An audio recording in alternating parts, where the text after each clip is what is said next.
একটি গ্রামে টাকলা ডাইনি ছিল। টাকলা ডাইনি দূরে থেকে সীমাকে দেখছিল।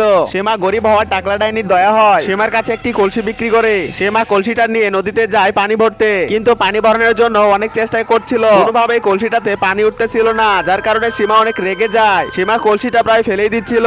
এর মধ্যে হঠাৎ করে একটি মাছ কলসির ভিতরে ঢুকে পড়ে। সীমা সেই মাছটিকে কলসি থেকে বের করে দেয়। সে দেখতে পেল সেখান থেকে দুইটি মাছ বের হয়েছে।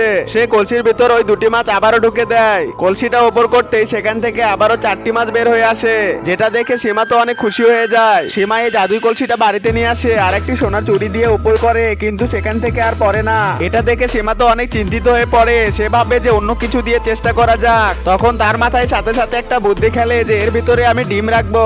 যখনই সেখানে একটি ডিম রাখা হলো আর উপর করা হলো, তখন সেখান থেকে দুটি ডিম বের হলো। আবার যখন সীমা দুটি ডিম ওখানে রেখে দিল, কলসিটা উপর করতেই সেখান থেকে 4টি ডিম বের হয়ে আসলো। এখন এই ছবিটাকে সুন্দরমণি করলে ভিডিওতে লাইক এন্ড সাবস্ক্রাইব করে দাও।